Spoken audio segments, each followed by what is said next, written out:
Damon Runyon Theater.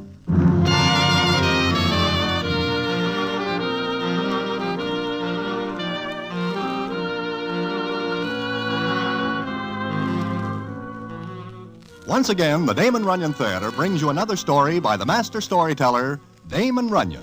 And this one, the hottest guy in the world. And to tell it to you, here is Broadway. Thanks. The chances are you never hear of a citizen who is called Big Jules. But the police of 48 states and outlying territories are more than somewhat familiar with him. Now, this is a story about him, a gendarme named Johnny Brannigan, and a doll named Kitty Clancy. Also, there is a genuine gorilla named Bongo mixed up in the story, which may seem more than a little unusual. And it is. And I will tell you the story in a minute.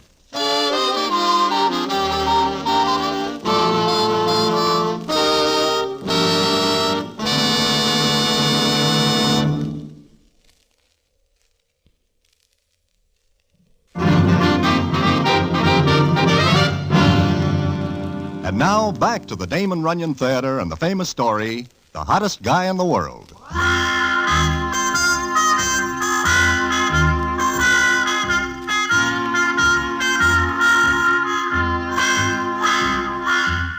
Well, as they say in books, to set the scene for this story, I have got to go back maybe 2 or 3 years ago.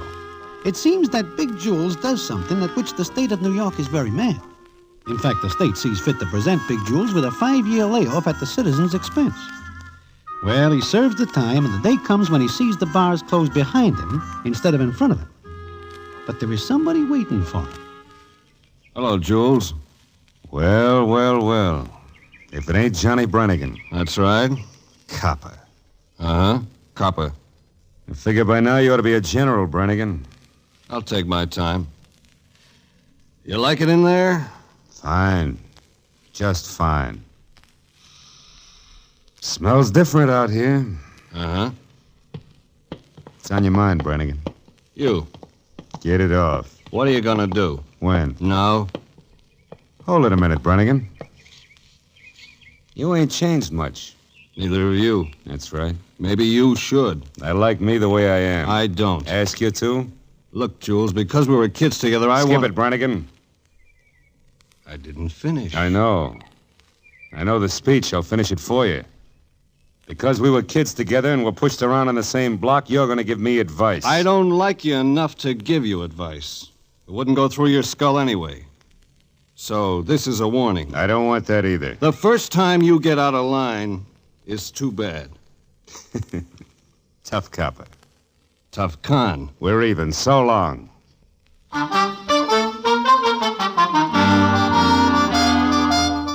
As you are able to see, there is little love lost between Johnny and Jules. Now, as soon as Jules hits the big town, he makes a few calls. And one of these calls is at the home of a doll named Kitty Clancy, about whom Jules is more than somewhat fond. And when he sees her, the scene is as follows. I'm glad to see you, Jules. I'm glad to see you, Kitty. Will you sit down? Yeah, thanks. You look well. I am. You? Oh, just fine. We got a great conversation going here, huh? Well, there doesn't seem much to talk about, does there? I could give you the story of my life for the last 5 years. I'm sorry, Jules. Forget it. You been doing all right? Yes. Have you seen your mother? I will. You should have seen her first. Yeah, I guess so. Kitty. What? How come you didn't once come to see me? You know, even in Sing Sing, they allow visitors. I was very busy, Jules. So awful busy. My kid brother going to school. He's got no one else but me. Oh, sure. That's all right. I was just going to have some tea. No, thanks. I got to be running along. Just dropped in to give you a nod. I'm glad you did. Yeah, so am I. Gives me a better idea how I stand. What do you mean? I got to draw pictures. The minute you opened the door for me, the temperature dropped 100 degrees. Got real chilly. I didn't mean to to make you feel that way, Jules. It's just that... Give me a look, Kitty. That's it. Don't worry, I ain't gonna be a movie con. You know, the guy gets out, he sees a doll, she cries all over him. He says he's going straight, and the next thing they got 10 kids and he's running for mayor. There's something I want to tell you, Jules. Something real important. Nothing's important, Kitty. Nothing. But this... So long.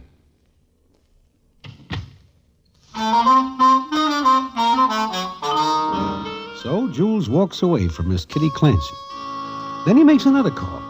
This one is to his mother, who lives over on 49th. And what goes on there is this. Ain't you hungry, Jules? Oh, sure, Mom, sure. Real hungry. You're not eating? No, I'm just taking my time. I like to smell the food first. Oh. How long you been living here? 5 years. Oh. It's all right.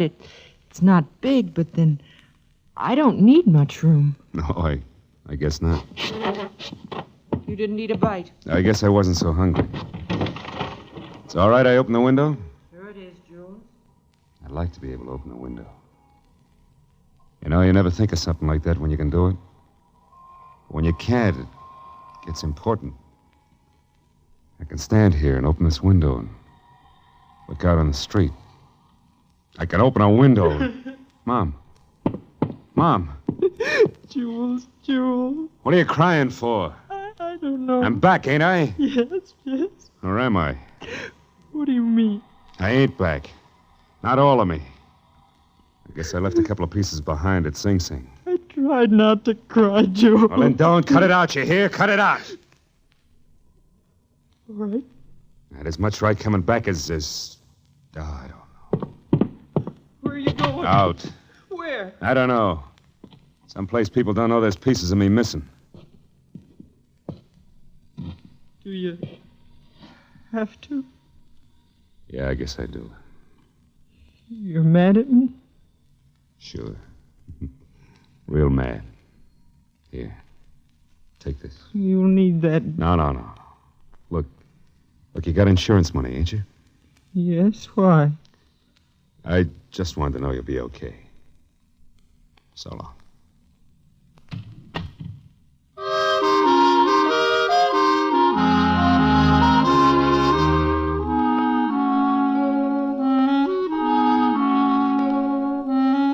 And that is the last anybody sees of Big Jules. But we hear about him, and what we hear is not so good. Then 3 years go by, and one night I am sitting in my hotel room, and I hear a knocking on my door. Okay, come on in. Yeah? What can I do for you, and who are you? Don't you ever get tired of this room, Broadway? I never get tired of anything I like, and as far as I am concerned, the conversation is over. Goodbye. I just got here. Invite me to sit down. I know that voice. You also know the guy that goes with it. Don't let the dark glasses fool you, Broadway. Jules. Holy mackerel, it's Big Jules. How are you, Broadway? 5 minutes ago, fine. Now very sick. Don't worry. Nobody saw me come up here. Nobody even saw me get into town. Jules, you are the hottest guy in the world. Famous. Famous like anything. Do you know that any gendarme in town would give his right arm to put a collar on you? Sure. But you walk in broad daylight like you expect a welcome from the mayor. Always do the unexpected, Broadway. You do. Jules, what if anybody... Nobody did. Take it easy. I hear lots of things about you, Jules. Sure. I'm the only guy in the world can be 5 places at once, according to the coppers. How long are you planning to stay? In your room or in town? First in my room, then in town. Not long, either way. How's Johnny Brannigan? Fine. But of course, I do not make a habit of being in company with gendarmes. That's right. Stay clean. Mind if I take off my coat? That means you are going to stay? Just a couple of minutes. I hear my mother's sick. Yeah, I hear it, too. I'd like to see her. You cannot. Why not? Well, Jules, there are a million citizens in this town who would jump at the chance to put the finger on you, just to get in good with the gendarmes. I know. That's why I came to you, Broadway. You're the only guy along the stem a guy can trust. Thanks. It's nothing. But if the gendarmes ask me questions... I know. You'd have to tell them I was here. What if they don't ask? You put me on the spot, Jules. Sure. Tell you what. I'll stay here a little bit and talk. And give me an hour and you can phone Brannigan that you saw me. You gotta stay clean. What would you like to talk about? Oh, this and that. I see you are carrying what looks like 2 pistolas. So? If you are picked up carrying them rods, there is a thing called the Sullivan Law, which is very strict. So I won't get picked up. And one guy Johnny Brannigan would like to see. Maybe I'd like to see Johnny Brannigan. You have it in for him? Never mind. Let you and me talk, huh? And Broadway. Relax.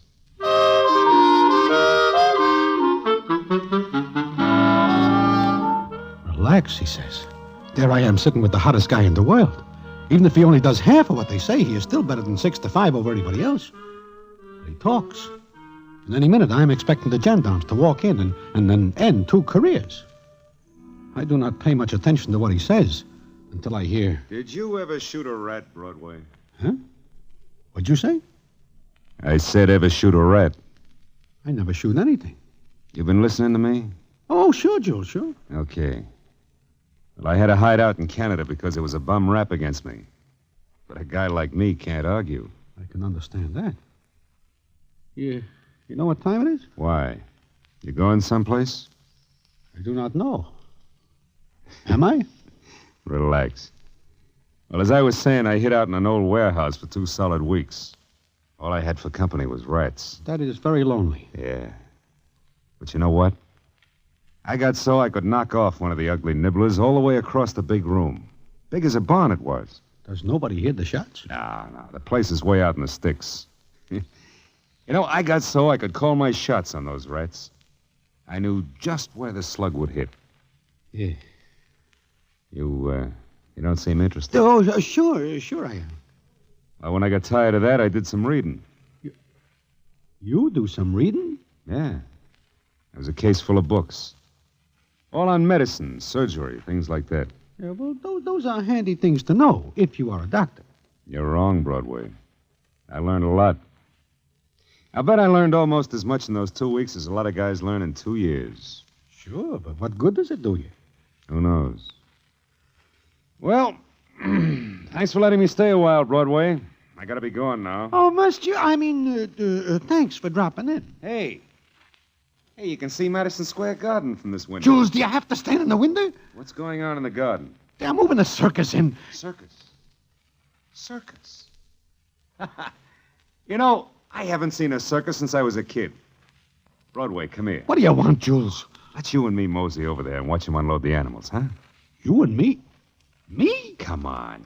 With my dark glasses and dyed hair, nobody will ever know me. Jules, please, I promise you, Broadway, if anything starts to happen, I'll step away from you. Fast. If anything starts to happen, I will fall away from you. Real fast. Come on, get on your coat. I want company. Of all days for me to be home, I have to pick this one. Relax. Look, at least leave them rods here. No, not here. Hide them out in the hall. Anything. I'd catch cold without them. Get on your coat, Broadway. You and I are going to watch him unload the animals. That ought to be a lot of fun. I think I will never know what fun is anymore.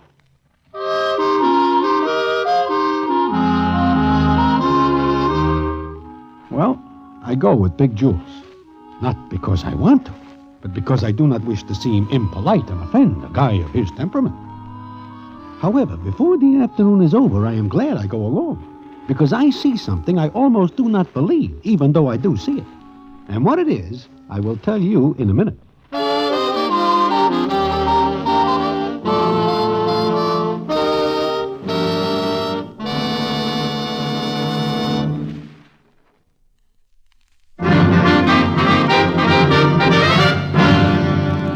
And now, back to the Damon Runyon Theater and the famous story, The Hottest Guy in the World.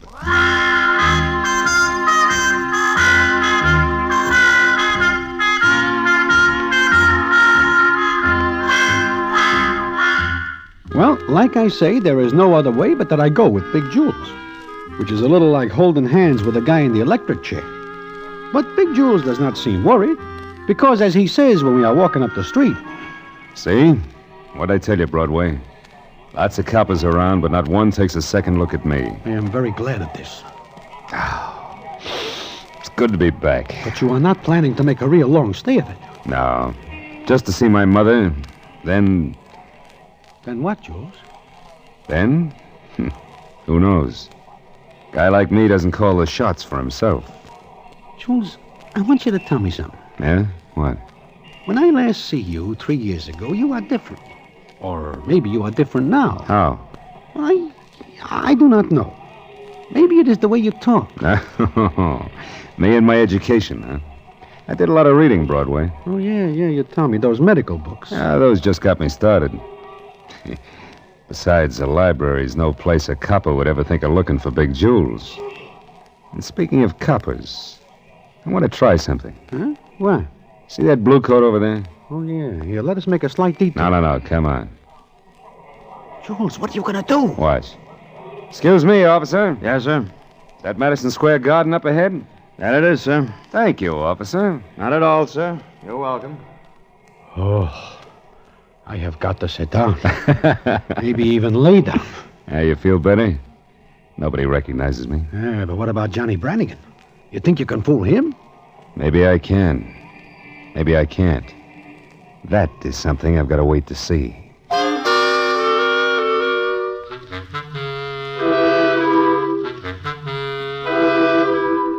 Well, I feel just a little better when we walk, because nobody takes a second look at Big Jules. But I am still worried, because under Jules's coat are them 245s, and his hand is never far from where he can make a quick grab in case he has to. And if I know Big Jules, he will grab first and ask later. Then we get in front of Madison Square Garden, where they are unloading the circus. A circus? Maybe I'll stay around long enough to see a performance. You are taking too many chances, Jules. I always did. Look, animals. Yeah. I do not like to see anything caged up. Don't be a sap, Broadway. Those animals are a lot better off than we are. Huh? Don't believe all that tripe you hear about animals being unhappy in cages. What do they got to lose? They get fed, they keep warm. But they are not free. That's a mistake, Broadway. That tiger, for instance. Think he'd be free in the jungle? Every minute he'd be fighting for food. Now, you and me, Broadway, we're in the jungle. Especially me. Well, I will think that over. Hey, look at the big monk. A gorilla. That is quite a large-sized monk. Think he'd hurt you if he got out of that cage? I would not like to argue the point with him. Well, he wouldn't. Gorillas are naturally gentle animals. Vegetarians. But they've got enormous strength. And they're smart. He would not like Mindy's. Name's Bongo. Come on, Broadway, let's walk out. How far? And where to? I'll leave you at the corner. Come on. Well, it is nice seeing you again, Jules. Yeah. Thanks for talking to me. The only guy I can trust in this jungle. Hey, what is that? Wait. Something is happening back there at the garden. Broadway, look. Jules, do you see what I see? Bongo the gorilla, out of his cage, loose.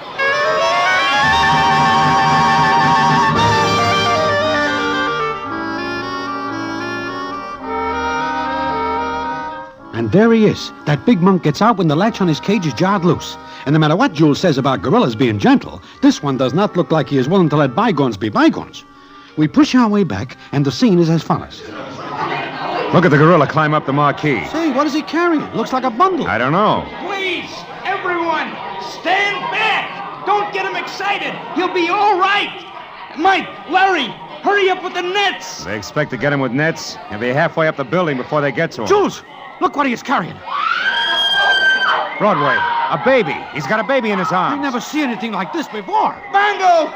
Hey, Bongo, put it down! Hey, mister. Put it down! Mister, how come he's got the kid? Oh, what? Please, don't bother me, Mike, Larry, get the nets up this side of the marquee! Hurry it up! You better not get him excited with those nets, mister. You better go up and out one of the windows. Yeah, that's right. Hey, Mike, take the nets up another story and don't let him see them. Mister, where'd he get that kid? He grabbed it. I raised him from a baby, and he was crazy about a rubber doll he had. How do you like that? The big monk reverts to his childhood. Jules, if he drops that baby, that will be all. As long as they don't excite him, he'll hold on. No, officer, please, don't shoot. Give Give us a chance to get him before you shoot. Better do it quick, mister. Looks like he's getting ready for a little climb. What is the matter, Jules? Look, Where? that's Kitty. Kitty Clancy. So what? What's she crying about? Broadway, come with me. Let me through here, will you?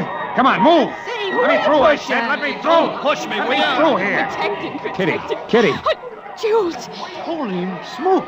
Jules, she knows you. You got to get out of here. Hello, Kitty. Oh, my baby, my baby. Yours. Do something, Jules. Please do something. Your baby, Kitty, yours? Yes. Hey, lady, we're doing everything we can. Oh, you're not. You're not doing anything. Hey, you. If that monk sees the net your boy's got, he'll drop that baby. What else can I This do? crowd's not helping any. But, Jules, when you do something. Me? Why? Why? Because it's my baby. I know that. Oh, I see you know that. Well, I guess everything I heard about you is true. Everything. Why not? Get away from me. Get away, do you hear me? Get away. Jules, you got to get out of here. There are more gendarmes here now than I think there are in the whole city. Yeah. Look, Broadway, if that gorilla sees those nets, he'll drop that kid. There is nothing you can do. He's standing on the edge of the marquee. One slug right between the eyes will do it. What? If you pull a rod here, you will be cooked. One right between the eyes. I think I can do it. It's a fair shot from here. Yeah, it'd have to be good. Jules, look around you. Look around. There are a million coppers with guns, and they are afraid to shoot because they are afraid they will hit the kid. In that warehouse in Canada, I got pretty good.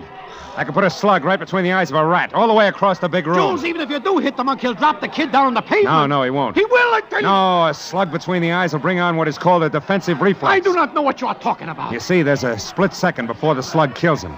A split second when the body reflexes tend to move back, away from the painful stimulus. Broadway, he'll fall backward, and the kid will only drop a foot or two on top of the marquee. You talk like a doctor. Yeah, I read a lot. Comes in handy. Okay. It's all right.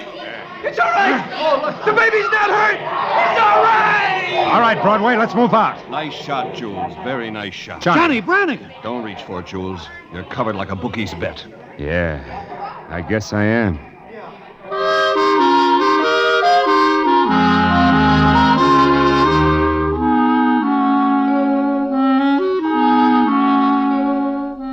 So it looks like the end for Big Jules. A guy who could do a fate if he does not stop to save Kitty's baby. But that is not the end of the story. Not by a long shot. And what that end is, I will tell you in a minute.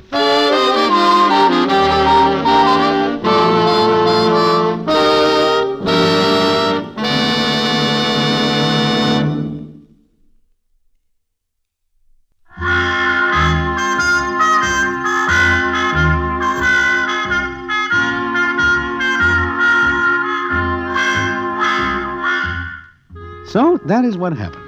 Big Jules makes the shot and saves the baby. But he also lets 9 million gendarmes know that he is in town and packing a rod, including Johnny Brannigan. For a couple of seconds, which seem like several weeks, Johnny and Jules stare at each other. The rest of the cops are looking funny at Jules. And then Johnny says as follows. You're a pretty smart guy, Jules. Very. Like a first-class dope. Okay, what goes, Brannigan? Come on. You too, Broadway. Me? Why? Shut up and come on. Walk in front of me, Jules. I'll be more comfortable. I got news for you, Brannigan. I never shot anybody in the back. Even a rat. I'll take your word for it, but walk in front. All right. Get out of the way. Come on, folks. Move aside. Jules, I warn you, you are now cooked like a short-order egg. Sure, sunny side up. That's what I get for having a soft side to my character. All right, Jules, Broadway. In the car, fast. Johnny, why do you take me along? For the ride. Get in. Okay, Eddie, move out. The rods, Jules. Hand them over. Sure. I can get more. I know. Now, I guess you want to see your mother, huh, Jules? Why ask that? Do you or don't you? Yeah. Okay. Eddie, 49th near 8th. I'll tell you where to stop. Been keeping tabs, huh, Brannigan? Smart guy. I've had a tail on you personally ever since you hit town. Did you think you were fooling anybody with that dyed hair and dark glasses? What a smart copper. Yeah. Okay, Jules, you see your mother, then get on the first thing that moves out of New York. Out of New York? Johnny, what are you saying? He's giving me a break, Broadway. That right, Brannigan? Yeah, that's right. But I do not understand. I do. That was my kid you saved. Your kid? You and Kitty? Yeah. Sure, I know it. What? I said I knew it. How? Kid looked exactly like you. In fact, there's a great resemblance. Go on. But you're a very lucky guy, Johnny Brannigan. A very lucky guy. Meaning what? Well, for a minute back there, I almost made a terrible mistake. I almost sent that slug the wrong way. Because it was very hard to tell the gorilla and your baby apart.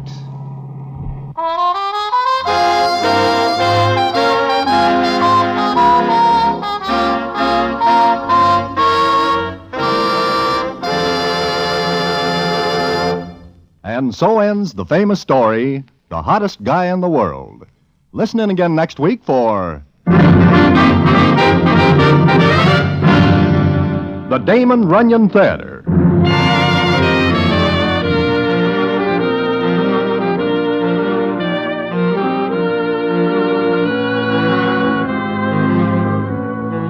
The Damon Runyon Theater, with John Brown as Broadway, is directed by Richard Sandville, and the story is adapted for radio by Russell Hughes. Vern Karstensen is in charge of production.